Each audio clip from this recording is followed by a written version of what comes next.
The phone buzzed on the dashboard, slicing through the pale morning light like a flare in fog.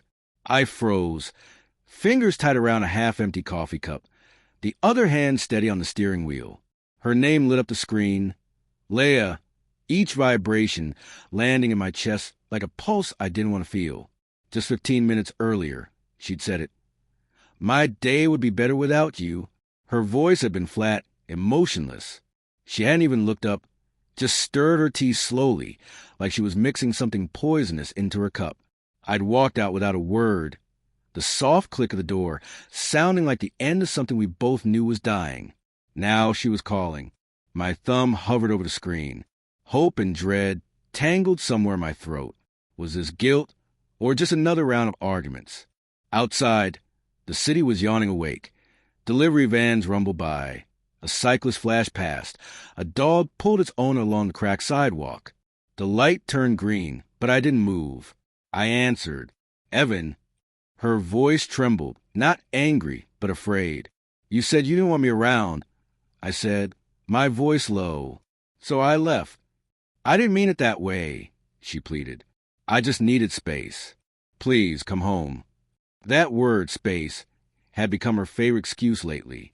It hovered between us like fog between two ships, always thick enough to lose sight of what was on the other side.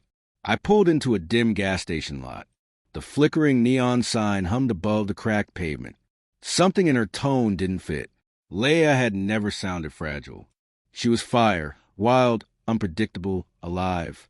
The woman who once hurled a wine glass against a wall in a burst of laughter and fury, then kissed me before the shards even hit the floor. But the voice on the phone wasn't hers. I'll be there in 10, I said before I could change my mind. The drive home felt endless. Every red light seemed to glare at me like a warning I refused to see. When I finally pulled up to our building, the bricks looked duller, the air heavier. My hands trembled as I unlocked the door. It was open. Inside, lavender scented the air. A candle burned low on the coffee table. The living room was spotless. Cushions aligned, floors gleaming, not a single thing out of place. It felt staged, like someone had cleaned not for comfort, but for cover. Leah, I called. In here, came her quiet reply. Her voice drifted from the bedroom, soft, uncertain. I walked down the hallway lined with photos. Us at the pier, her laughing in the sun, our wedding day. Each picture looked like it belonged to strangers. She sat on the edge of the bed, her robe slipping off one shoulder, the lamp throwing fractured light across her hair. Evan, she whispered without looking up. I'm sorry. I shouldn't have said those things. Something felt wrong. The bed was perfectly made, except for one corner, tucked unevenly. A glass of water sat untouched on the nightstand beside her phone, screen face down. And there, near the edge of the carpet, half hidden under the bed, a black sock. Not mine. Leah, I said, my voice cutting through the stillness. Whose sock is this? Her eyes widened. Silence. I bent down, picked it up. The fabric was still warm. Whose is it? It's nothing, she stammered. Probably from the laundry. Just a mix-up. A mix-up? My voice cracked. You called me, begged me to come home, and there's a stranger's sock on our floor? Her breath shook. I didn't mean for this to happen, she whispered. It was a mistake. A terrible mistake. The room spun. My heartbeat roared in my ears. How long? I asked. She hesitated, then folded it on herself. It doesn't matter. It was once. I was lonely, Evan. You've been distant. I thought. Don't. I snapped. Don't blame me for this. The truth was clawing its way through everything I'd been trying not to see. The late nights, the locked phone, the way she flinched when I touched her.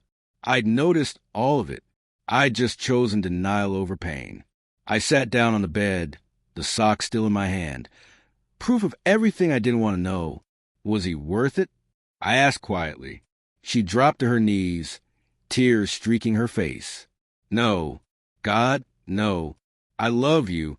I thought I was losing you. I stood. Her words fell flat, landing on nothing. Unlock your phone, I said. Her fingers froze. Evan, please. Now. With shaking hands, she entered code. I took it from her. Messages filled the screen. Miss you already. He's gone. Come over. Last night was perfect. The world blurred.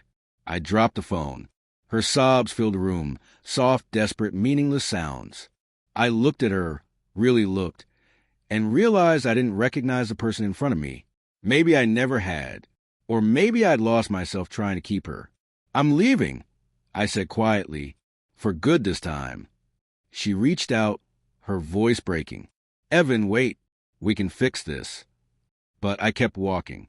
The door shut behind me, and her cry echoed faintly through the hall, thin and distant, like something already fading. When the elevator doors closed, I caught my reflection in the mirrored wall. I didn't see a betrayed man. I saw someone who had betrayed himself by pretending not to see what was always there.